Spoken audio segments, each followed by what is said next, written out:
Hey everybody, it's Edie and welcome to Mixed Mediology Monday. This is the first installment of the new format of Mixed Mediology Monday.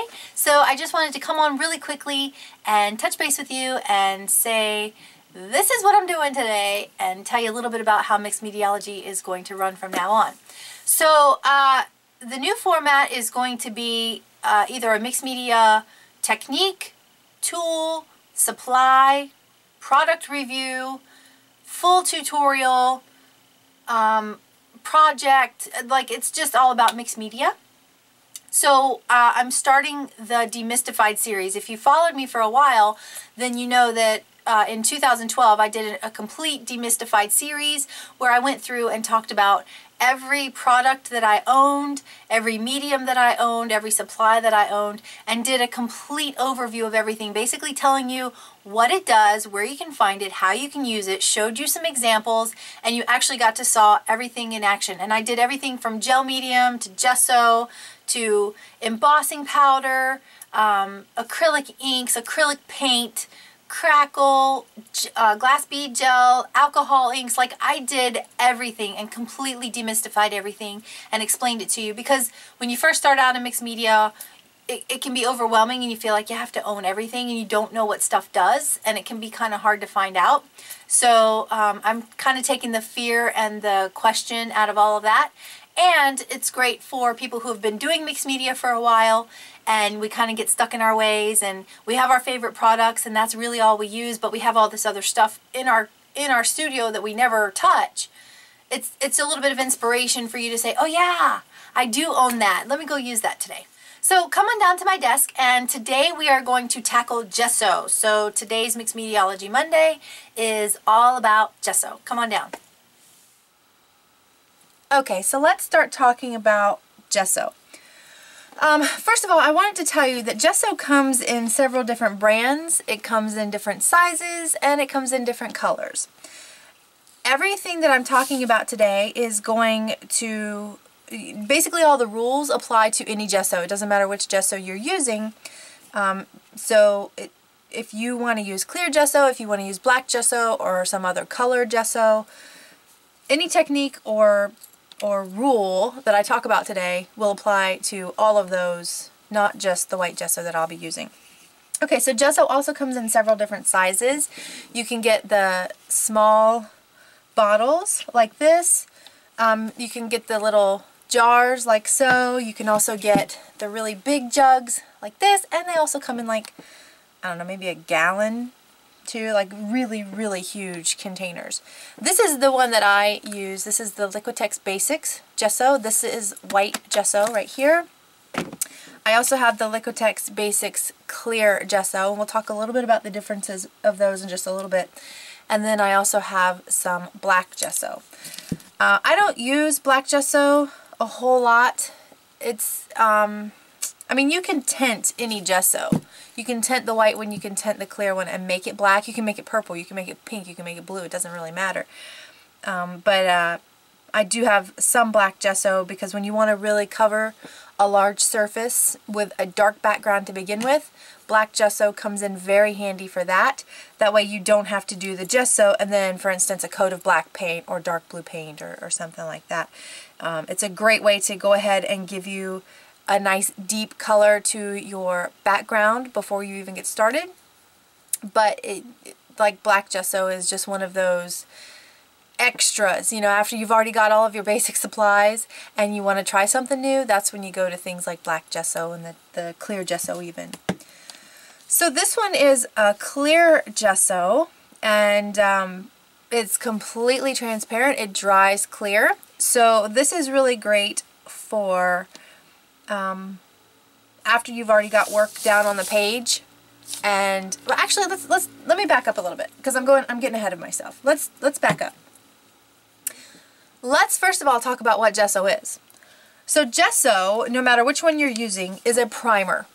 It coats your surface. It basically gives your paint some tooth. It's called tooth, and that is a texture for your paint to adhere to. It's not just a slick surface that your paint's going to slide right off of.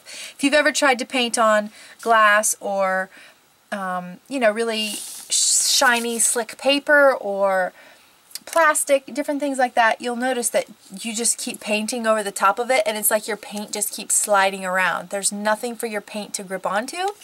And that's what gesso does. It's a primer and it gives your surface tooth, which gives your whatever you're using, whether it be paint, watercolor, oil pastels, alcohol inks, anything, it gives your medium something to adhere to. Now, there are different textures of gesso on the market. Some gesso is grittier than others, and some gesso is very smooth. There's like a super smooth one on the market. Like I said, this is my favorite one. It's the Liquitex Basics. Now, this one is kind of middle of the road as far as grittiness goes. It's not extremely smooth, but it's also not the grittiest gesso that I've ever used. However, if you get a gesso that you don't really like the feel of, if it's just too gritty for you, then gesso can also be sanded. So you can make your surface extremely smooth, but it's still primed and it's still going to give your substrate some tooth and make your paints stick to it. Even if you sand it down and make it smooth, it's still going to give your paint something to adhere to. Now, if you do sand your gesso, first of all, it needs to be completely dry because there are some really cool distressing techniques that you can do if it's not dry. But if you want a nice gessoed surface, you need to gesso, let it completely dry, and then you sand it. You need to do that outside because it is very dusty, and you should also wear a mask because you do not want to breathe in that dust, that powder from the gesso, and it's going to be very powdery as you're sanding it off. So you really need to do it outside and with a mask on. And then you just take a paintbrush, a dry paintbrush, and you know, brush over the surface to make sure that it's really dust-free and smooth and ready for you to paint on. Now let's go back and talk about the different types of gesso. So I already told you about the black gesso and when you might want to use that. Let's talk a little bit about clear gesso. So I explained that gesso is a primer. Now, you basically start from your beginning surface with your gesso. But after a while, sometimes, especially if you're using like colored pencil or a few other products, as you use them, the layers get built up on them, and again, it creates the surface where your colors are just sliding around. They're not adhering to anything. So especially if you've worked with colored pencil, you know exactly what I'm talking about. You get the wax buildup and your pencils just don't really want to work anymore. And so it would be really nice to have a fresh surface to start from and start building more layers with. Well, that's where your clear gesso comes in really, really handy. So let's say you've already got your work down on your substrate. You know, you're working on a canvas or a piece of paper or whatever it is, and you've been working and layering, and now your stuff is just not sticking to the page anymore. So you take your clear gesso, you gesso over with the clear, and that way everything that you've already done is still there and it still shows up. However, you've got a nice, fresh, toothy surface that you can begin again and start even more layers from. So it really just helps to reprime your surface after you've been working on it for a while. Now, gesso is also a really good sealer. For example, if you're working on plain paper or cardboard or fabric or any other soft, porous surface, you know that when you apply paint or watercolor or alcohol inks to it, that those things soak right in. They don't spread, you don't have a lot of working time with them. They just soak right in and they don't go anywhere. Well, gesso is a great sealer because once you prime your surface, it's going to allow you to actually work with whatever product you're working with. So, for example, if I'm working here on cardboard, which I'll show you in a little while, and I don't prime my surface and I put a drop of alcohol ink on here, it's just going to soak right in and not go anywhere. However, if I gesso this surface first and then I put my alcohol ink on there, I can spread it and play with it and work with it, and the gesso will have sealed my cardboard. So we're going to talk about that as well.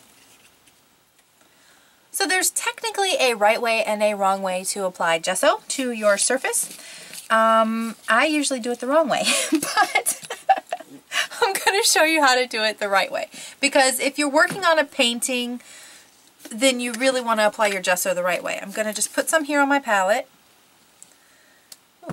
And a little goes a long way. I'm probably not going to need this much for everything that I'm doing today, so I'm going to put some of this back. So let me show you the proper way to gesso a surface. Doesn't matter what you're using, whether it's paper, cardboard, canvas, or any other surface you can imagine. You want to take a little bit of your gesso and just apply it. Apply it, and you want to go in one direction, and you just want to paint that on there using a nice steady pressure, nice even strokes. You don't want to like dig down in there because you're really going to get brush strokes. Let me zoom in so you can see. Okay, so you can see right here I've got some brush strokes, and that's because I was really pressing hard. But if you have a lighter hand, you don't see quite as many of the brush strokes. Now again, you're going to have more layers on here, so eventually those brush strokes will be covered up. And you can also sand it. I personally like the brush strokes, so I usually always leave them in there. Now you want to let this dry completely before we go on to our second layer. I'm going to hit it with the heat gun.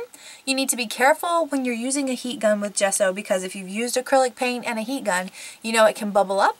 Gesso will do the same thing. So if you want that textured look, then you can hit your gesso with the heat gun and let the heat stay on there a little bit too long, and it will give you that bubbled effect. However, if you don't want the bubbled effect and you're using a heat gun, keep the heat away and don't leave it on there in the same spot too long.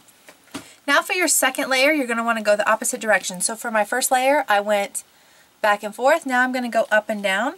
And again, you want to go in the same direction, up and down, all the way across. Now if you're using thin layers of gesso, it's not going to take it very long to dry. So you could technically let it air dry, but if you're impatient like me, you can always hit it with the heat gun. And again, don't press too hard because then you'll get less brush strokes. So this is completely ready to go. I'm going to hit it with the heat gun and start showing you some techniques. Okay, so let's start with the non-gessoed area here. And I'm going to use alcohol ink because it's going to be really easy to show you exactly what I'm talking about with the soaking in and why gesso is a good primer and a good sealer. So I'm just going to take some Wild Plum alcohol inks, and if you've never used alcohol inks before, they are so much fun. I highly recommend them. So now I'm just going to take and put one little drop on here and spread it out a little bit, and you can see it doesn't run, it doesn't do anything, it just soaks right in to that cardboard, because this is not primed cardboard. This is actually the back of a cereal box. So you can see it's soaked in completely. It's not going anywhere. I didn't have any time to do anything with that. I couldn't blend it. I couldn't spread it. Like, I got that one dot and that's it. Now I'm going to come over here to the gessoed area, put the same one little drop, and you can just see how it continues to spread and spread and spread. And I'm not even touching it. I didn't even tilt the page or anything. I didn't do anything to it, but look at the difference in how much it spreads, because it sealed my cardboard and gave me a much longer working time. So now I'm just going to take a paintbrush and see what else I can do with this. I can still work with this. I can still continue to spread it out. Now if I put some alcohol on here, it would spread even more, but before I do that, I want to show you. You can see in there, you can see the texture. Oh, let me zoom because my light is down here. Ooh. Now you can really see the texture of the gesso. You can see the brush strokes a little bit in there, and you can really see that cool texture. And that's just with the alcohol ink, just one drop. Now if I wanted that to be completely smooth, again, I would just go in and sand it and brush off all the powder. You want to make sure you use a nice soft paintbrush after you finish sanding, and brush it off really well so that you get all of the dust and powder off. Now this has been sitting here for just a minute, so I'm going to take a little bit of alcohol and just drip it on there and see what happens. And you can still see that it's instantly reactive. I'm going to do the same thing over here to my non-gessoed spot, and that's just a drop of alcohol, and you can see nothing happened because it wasn't primed and it's just soaking right in.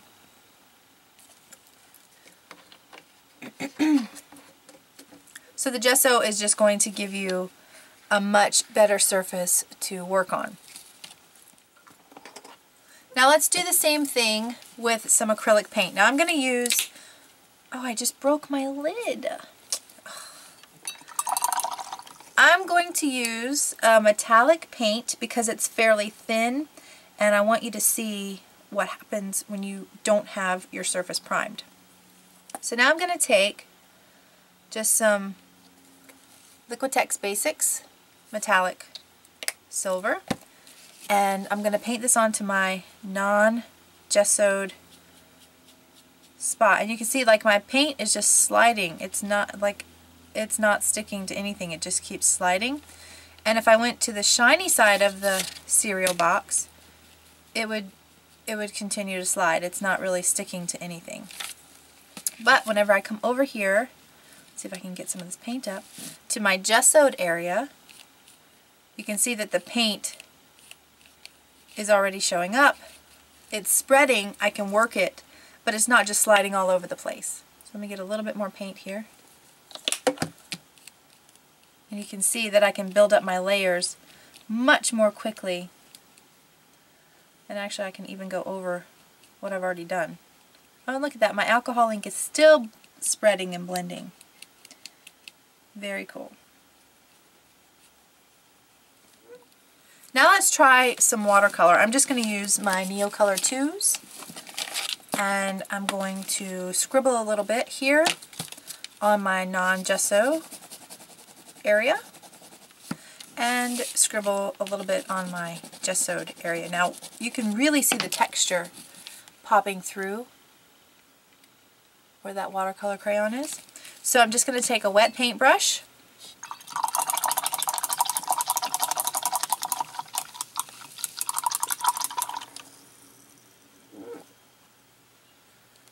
and I'm going to apply that water. And you can see it's kind of spreading a little bit, but it's really soaking in the water. I had to re-wet my paintbrush.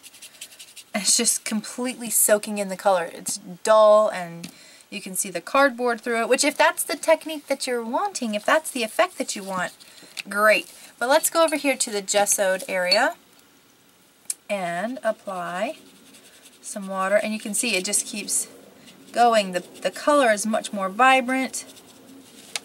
I can continue to work that and spread it out. Now I can apply a little bit more paint and really just work that watercolor. And you can see just how much further it's going.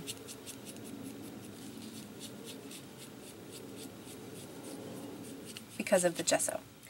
Now, gesso is also great to cover up your mistakes. So I have a piece of paper here. This is just printer paper, it's nothing special. And I was actually using this to paint other things on, so I laid the items on here and painted them just so I didn't get paint everywhere.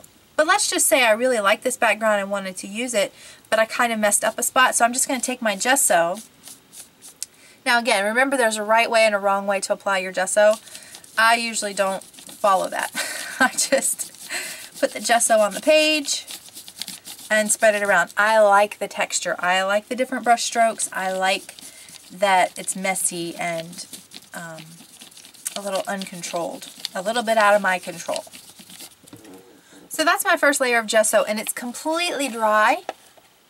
And you can see that it gave me a nice ghosting effect. Gesso is really good for pushing back things, so let's just say I like that black right there. I wanted the black, but it was just a little bit too prominent. I wanted something else to pop off this page. You could apply a coat of gesso very lightly, and it would push that color back. It makes it not so in your face. So it's really good for layering and pushing your paint back from you a little bit, you know, bringing some things forward and pushing other things back. Gesso is really good for that. So now this is a second coat of gesso. And I'm going to dry that. So that's completely dry now. And if I had made a mistake, I could continue to go over this with a couple of layers of gesso. And again, if you go one direction and then the other direction, it gives you much better coverage because one direction is going to create ridges going one way, and then if you come back the other way, it's going to fill in those ridges and give you much better coverage. I just kind of scribble it on there because I was just trying to show you that it will cover. So you can pretty much wipe out any mistakes that you make. But this would actually be good enough that you could continue to layer over the top of this, and your mistake would then become part of your layering. Gesso is also really good for distressing and aging things. So again, I'm just going to take one of these little black dark sections, and I'm going to use a almost dry brush of gesso. Like there's barely any gesso just on the tip of my paintbrush here, and I just want to lightly brush over that section here. And you can see it's aging, it's distressing, and then you could take a dry cloth and brush it off a little bit and really get a nice distressed look.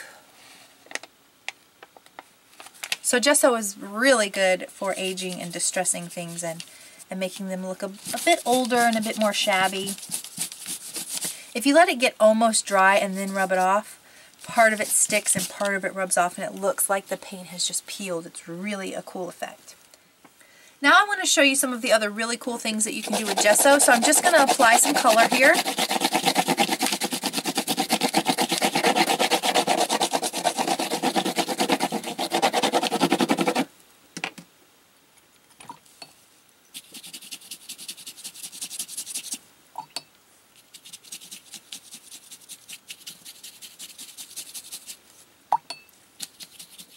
So my color is on here. It's a watercolor, so it's going to move around a little bit, but it's on here and it's dry.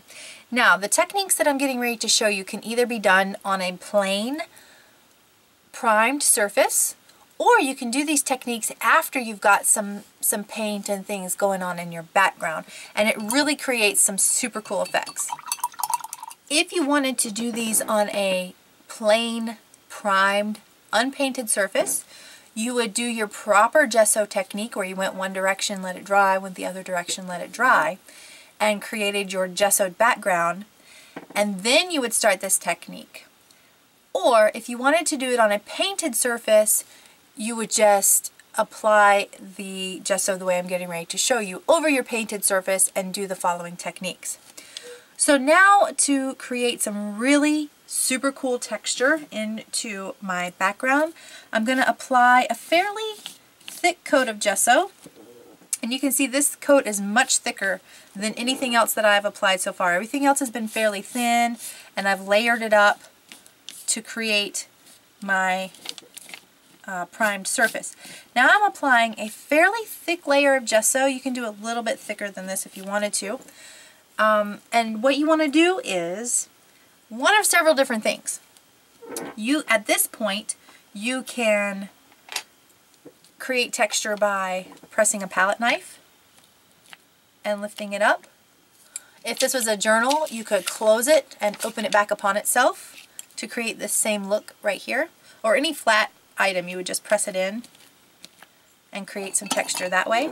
This is going to give you a lot of texture in your background. If you don't have modeling paste, if you don't have anything else to create actual touchable texture, this is a really cool way to create texture. You could press crumpled up aluminum foil into this. You could press a crumpled up tissue into this, and these are all going to create different types of texture.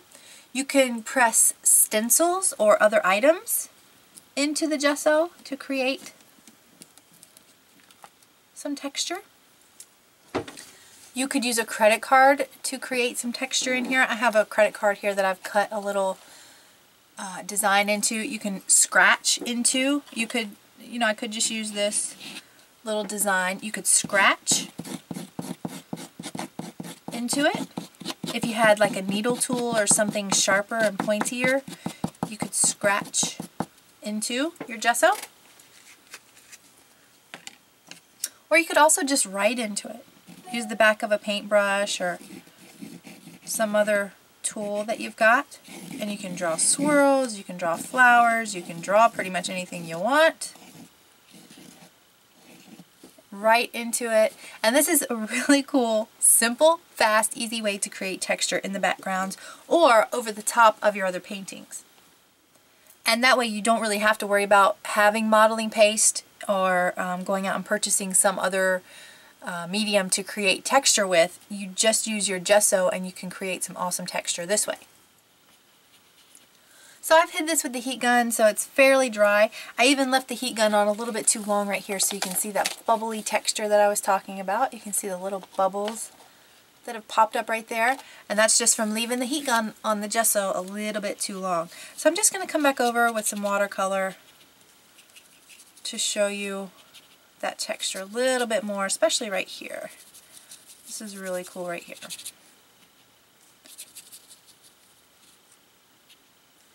And you can really see that it just instantly created texture, like actual touchable texture. Because I know we create visual texture with our layers and depth and things like that, but some people like the actual touchable texture, and that's what this does.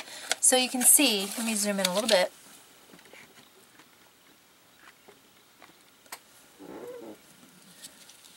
Right here, this is where I just touched it with my palette knife. This is where I touched with the crumpled up paper towel. You could also do that with aluminum foil. This is where I scratched into it and then drew into it with the credit card. This is where I drew with my paintbrush handle. And this is the, ooh, I left the heat gun on too long texture. So you can see those bubbles right there. That's just from leaving the heat gun on too long. And there you have it. There is your mediums demystified for gesso. I'm just going to play a little bit more here while I talk, just to kind of show you a few of the other cool things that happen when you use gesso, especially with the alcohol inks. It really soaks into that texture there.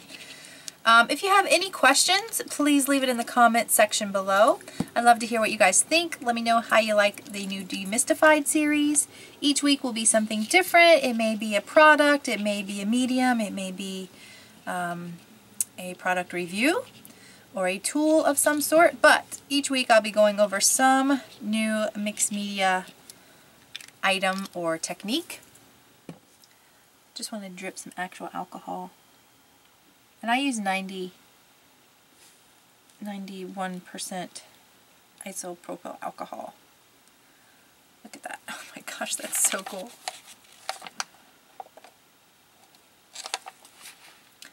Love it.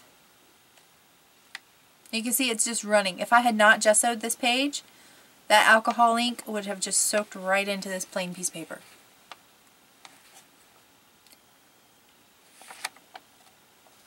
Oh my gosh, you can see the bubbles popping now. Look at that.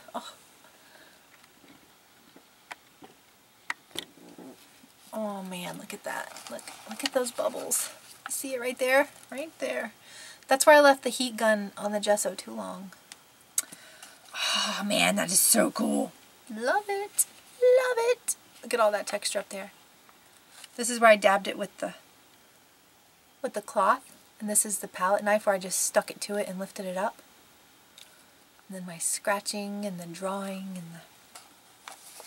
Down here, this is where I laid my stencil into it, right here. So yeah, very cool. I hope you find this video and all of the future Demystified videos helpful and useful. I will be tackling so many more products in the future, from gel medium to glass bead gel, and going into products like embossing powder and the alcohol inks like I used on here today, you know, watercolors, everything that I can think of to tackle, I'm going to be demystifying for you.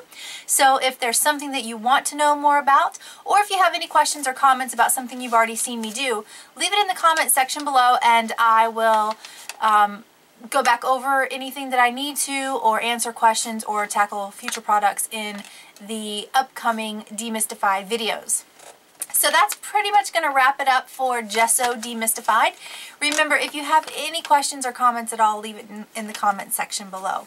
If you like what I do here, hit that little subscribe button. That way you don't miss any of these Demystified videos and you don't miss any of the projects that I do, the art projects, the ranting about my studio videos, all of the interesting things that I do here on my YouTube channel. I've always got something new going on, and I like hanging out with you guys. So if you like hanging out with me, then hit that little subscribe button, and then share and tell your friends so that they can hang out with us too.